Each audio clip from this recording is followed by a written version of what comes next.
مہینہ تو پورا معافی کا مہینہ ہے کہ دوزخ کے دروازے بند ہو جاتے ہیں، جنت کے دروازے کھول دیے جاتے ہیں، شیطان قید. آپ دیکھتے نہیں نمازی کیوں بڑھ جاتے ہیں رمضان شریف میں؟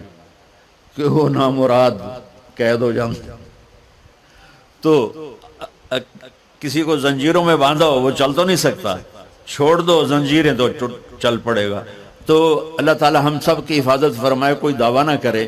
لیکن جو تھوڑا سا غفلت میں ہوتا ہے تو ایمان کمزور ہوتا ہے، انہوں تو شیطان بن کے جامع نہیں دینے. جمعے جاواں گے، جمعے کئی جمعہ بھی نہیں پڑھتے، عید تے جاواں گے، کوئی عید بھی نہیں پڑھتے.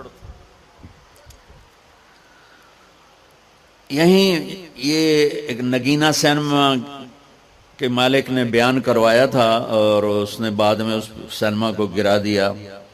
آج کل وہ کینیڈا میں ہوتا ہے. تو وہ سینمے کا جو تھا نا مینیجر، وہ میرے پاس آیا، کہا مولانا آج میں پہلی نماز پڑھی ہے. وہاں ہم نے مغرب کی نماز پڑھی، اس کے بعد بیان ہوا. بیان کے بعد وہ اتنا ہنگامہ ہوا کہ رش بہت تھا، تو وہاں نماز پڑھی نہیں جا سکے. ہم نے کہنے لگا میں چل رہا تھا میرے ساتھ ساتھ، مولانا آج میں پہلی نماز پڑھی. میں نے کہا کیا مطلب؟ کہا جی یہی کہ آج زندگی دی پہلی نماز پڑھی. ہوگا راؤنڈ اباؤٹ 40-45 سال کا. میں کہا پہلی نماز؟ ہاں جی پہلی نماز. جمعہ پڑھے؟ نہیں کدی نہیں. عید؟ نہیں کدی نہیں. آج پہلی نماز توڑے پیچھے پڑھی ہے. شیطان جب قید ہوتا ہے تو زنجیریں کھل جاتی ہیں تو نمازی بڑھنا شروع ہو جاتے ہیں. اس کے بعد جو گھٹتے ہیں نا تو شیطان کی وجہ سے نہیں، اپنی عادت اور سستی کی وجہ سے. پہلے 2-3 دن بڑا جوش ہوندہ ہے، پھر اس کے بعد گھٹتے ادھے کو پھر نکل جاندے ہیں، ادھے رہ جاندے ہیں. تو تراویح میں پہلے پوری مسجد بھرے گی، پھر ایک صف جائے گی، پھر دوسری جائے گی، پھر تیسری جائے گی. تو بھائیو یہ رمضان آ رہا ہے، دیکھو میں ہاتھ جوڑتا ہوں، نماز 5 وقت سارا سال فرض ہے، لیکن روزے کی برکت سے کیا ہوتا ہے؟ شیطان قید ہو جاتا ہے تو وہ سارے بھاگے آ رہے ہوتے ہیں. اللہ سے مانگ لو اس رمضان میں کہ یا اللہ ایسی توفیق دے کہ موت تک نماز نہ چھوٹ. رمضان میں بہت سے لوگ رشوت لینا چھوڑ دیتے ہیں کہ نہیں جی ہن رمضان شریف آ گیا. رمضان شریف بھی تو آیا ہے، لیکن اصل میں شیطان قید ہوا ہے تو اب کہہ رہے نہیں ہن رشوت نہیں لینی، مہینے بعد لواں گے.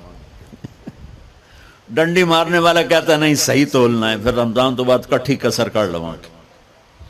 وہ کیا وجہ ہے پیچھے؟ ایک تو رمضان کی برکات ہیں، اور ایک شیطان کا قید ہونا ہے، اور ایک جنت کے دروازوں کا کھل جانا، دوزخ کے دروازوں کا بند ہونا، اللہ کے عرش کا پہلے آسمان پہ مستقل ڈیرا ڈال دینا، اور پھر اعلان کرنا ہے کوئی بخشش آنے والا ہے، کوئی معافی مانگنے والا ہے، کوئی توبہ کرنے والا ہے، کوئی جنت مانگنے والا ہے، کوئی دنیا مانگنے والا، آؤ مانگو.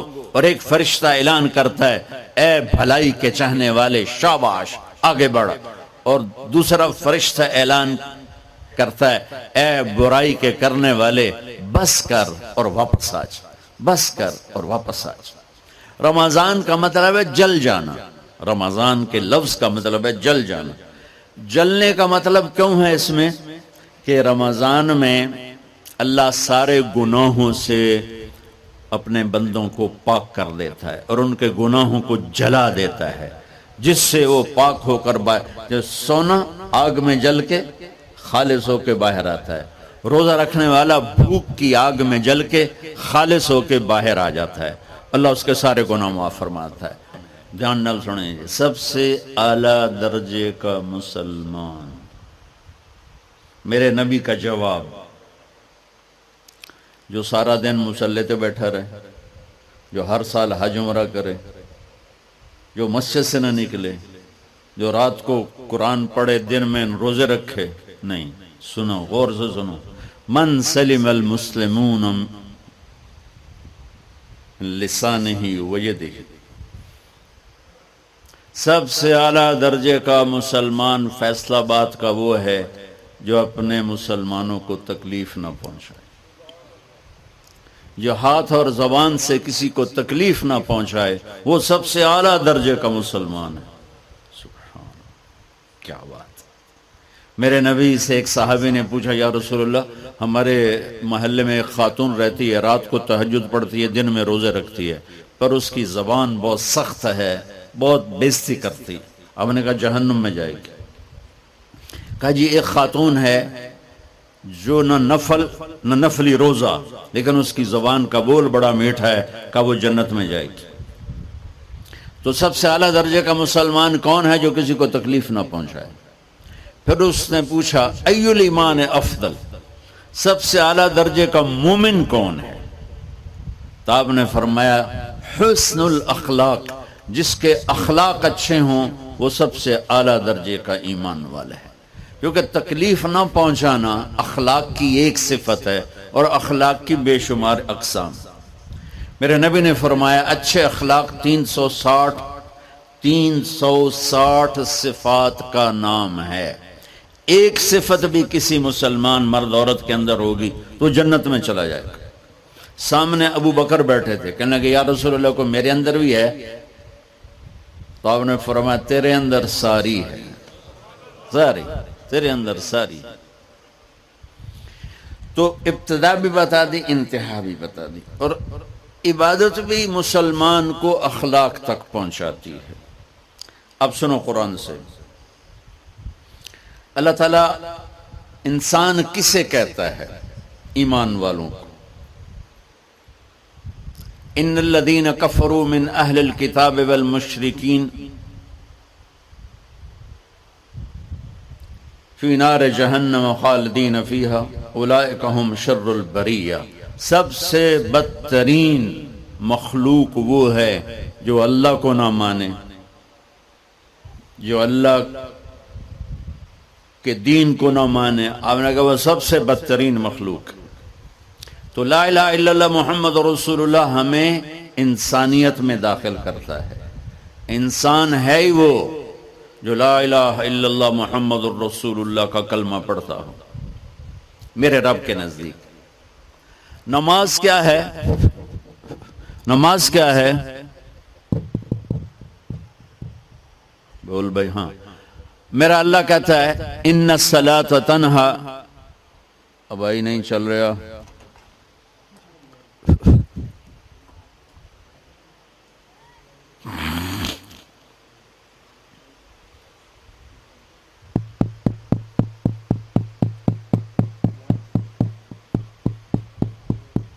تھوڑی آواز ہے. نماز کیا ہے؟ ان الصلاۃ تنہا عن الفحشاء والمنکر. تم نماز پڑھو، یہ تمہیں بد اخلاقی سے بچائے گی اور یہ تمہیں گناہوں سے بچائے گی. تو نماز بھی انسان کو اخلاق تک لے جا رہی، فحاشی سے بچائے گی، گناہوں سے بچائے گی، اخلاق کی طرف سفر. روزہ آ رہا ہے. روزہ کس لیے ہے؟ کتب علیکم الصیام کما کتب علی الذین من قبلکم لعلکم تتقون. تم پر روزہ فرض کیا ہے جس سے پہلوں پہ کیا تھا تاکہ تم تقوی والے بن جاؤ. تقوی والے کون ہیں؟ وسارعوا الی مغفرۃ من ربکم وجنۃ عرضها السماوات والارض اعدت للمتقین. کہ میرے بندو دوڑو جنت کی طرف جو تقوی والوں کے لیے. متقی کون ان دن تقوی والے یا اللہ؟ کہ الذین ينفقون فی السراء والضراء، کا جو میرے نام پہ سخاوت کرتے ہیں، چاہے تنگ دست ہوں چاہے پیسے والے ہوں، چاہے تھوڑا مال ہوئے چاہے زیادہ مال ہوئے، وہ میرے نام پہ خرچ کر دیں. الکاظمین الغیظ، جو غصے کو پی جاتے ہیں. والعافین عن الناس، اور جو لوگوں کو معاف کر دیتے ہیں. اللہ تعالیٰ کہہ رہا ہے یہ تقوی والے ہیں. تو روزہ بھی اخلاق پہ لے جا رہا ہے. فمن فرض فیہن الحج فلا رفث ولا فسوق ولا جدال. میرے رب نے کہا حج کا ارادہ کر لیا ہے تو زبان کی گندی، زبان کا گندا لہجہ اور زبان کے گندے بول سے بچو، لڑائی سے بچو، گناہوں سے بچو. تو حج بھی میٹھے بول پہ لا رہا ہے، لڑائی سے بچنے پہ لا رہا ہے، نافرمانی سے بچنے پہ لا رہا ہے. خذ من اموالہم صدقۃ تطہرہم وتزکیہم بہا وصلی علیہم. میرا رب فرما رہا ہے میرے محبوب ان سے زکوٰۃ لیں اور ان کو پاک کریں. اور ان کا تزکیہ کریں، ان کو ایک اچھا انسان بنائیں۔ زکوٰۃ ہو اخلاق بنتے ہیں، روزہ ہو اخلاق بنتے ہیں، حج ہو اخلاق بنتے ہیں، نماز ہو اخلاق بنتے ہیں، کلمہ ہو انسان بنتا ہے۔ یہ اتنا زور کیوں دیا ہے اخلاق پر کہ میرے بھائیو، اچھا معاشرہ جو وجود میں آتا ہے وہ ایک دوسرے کو معاف کرنے سے وجود میں آتا ہے۔ مسجد نماز کے لیے ہے، اور نماز ایک انفرادی عمل ہے جو کر کے میں گھر چلا جاتا ہوں، دفتر چلا جاتا ہوں، پڑھوں نہ پڑھوں، نہ پڑھنے کا گناہ مجھ پر، پڑھنے کی نیکی مجھ پر۔ لیکن اگر میرے اخلاق برے ہیں، روزہ میری چیز ہے، رکھوں اجر، نہیں رکھوں پکڑ، زکوٰۃ دے دوں اجر نہ دوں پکڑ، حج کر لوں اجر نہ کروں پکڑ۔ صرف میری ذات سے کے گرد ہے نماز بھی، روزہ بھی، حج بھی، زکوٰۃ بھی۔ لیکن برے اخلاق جتنا معاشرے میں میرا اثر ہے وہاں سب تباہی پھیلا دیں گے، اور اچھے اخلاق جتنا معاشرے میں میرا اثر ہے وہاں خوبصورتی کو پھیلا دیں گے۔ عبادت چھپ جاتی ہے۔ میں نے فجر پڑھی ہے کہ نہیں پڑھی آپ کو پتہ ہے؟ بولو، آپ نے پڑھی ہے یا نہیں پڑھی؟ مجھے کوئی پتہ ہے نہیں ہے۔ لیکن یہاں بیٹھ کے اللہ نہ کرے میں فرقہ واریت کی بات کروں، آپ سب کو پتہ چلے گا کہ نہیں چلے گا کہ مولوی اگلا رہے ہیں؟ اور یہاں بیٹھ کے میں محبت کی بات کروں تو آپ کو پتہ چلے گا کہ نہیں چلے گا کہ یہ محمد مصطفیٰ صلی اللہ علیہ وسلم والے اخلاق بتا رہا ہے؟ تو اخلاق چھپتے نہیں، برے ہوں یا اچھے ہوں، ظاہر ہوتے ہیں۔ اور سب سے زیادہ اس آدمی کا خاندان، جس آدمی کو بدتمیزی کی عادت ہے، وہ بیوی کے دل کو برباد کر دے گا، ماں باپ کے دل کو برباد کر دے گا، اولاد کو برباد کر دے گا، دوستوں کو، نوکروں کو برباد کر دے گا۔ اس کے نوکر سامنے کہیں گے میاں صاحب، شیخ صاحب، سیڑ صاحب، خان صاحب، اتھے جا کے گالی کڈھن گے۔ اور جس کے اخلاق اچھے ہوتے ہیں وہ اپنے گھر کو خوبصورت بنا دیتا ہے، رشتوں کو خوبصورت بنا دیتا ہے، ملازموں کو خوبصورت بنا دیتا ہے، اپنے کاروبار کو، اپنی زندگی کو، ہر پہلو اس کا خوبصورت ہو جاتا ہے۔ اچھے اخلاق لباس کی طرح ہیں جو میرا ہر عیب چھپا لیتے ہیں، اور برے اخلاق ننگے آدمی کی طرح ہے جس کا ہر عیب سامنے آ جاتا ہے۔ اور اللہ کی رحمت اتنی طاقتور ہے کہ میرا رب فرماتا ہے، یہ تو میں نے 5 غلطیاں بتائی ہیں، لیکن میرا رب فرماتا ہے میرا بندہ میں تجھے عمر بھی دیتا ہوں، طاقت بھی دیتا ہوں، تو اتنے گناہ کر کے زمین فیصل آباد کی سے اٹھا کر آسمان کی چھت کو لگا دے، ساری دنیا گناہگار ہو جائے نا تو آسمان کیا چاند تک بھی گناہ نہیں جا سکتے۔ اور میرا اللہ کہہ رہا ہے ایک مرد عورت اتنے گناہ کرے کہ آسمان کی چھت کو لگا دے، پھر صرف ایک دفعہ مجھے کہے یا اللہ معاف کر، تو میں سارے ہی معاف کر دوں۔ تو بھائیو، یہ رات بھی معافی مانگنے کی ہے۔ تو میرے عزیز، اور رمضان شریف آ رہا ہے، اپنے دل کو کینہ سے صاف کرو، بغض سے صاف کرو، نفرت سے صاف کرو، کسی سے لڑے ہوئے ہو اللہ کے واسطے صلح کر لو۔ یہ لڑنے کی جگہ نہیں ہے، محبت کر کے جاؤ تو اللہ بڑے اونچے عالی درجات نصیب فرمائے گا۔ اور اللہ تعالیٰ موقع دے تو رمضان میں ایک 3 دن تبلیغ میں اللہ کے راستے میں ضرور لگا لینا۔ تو سارے بھائی نیت کرتے ہو؟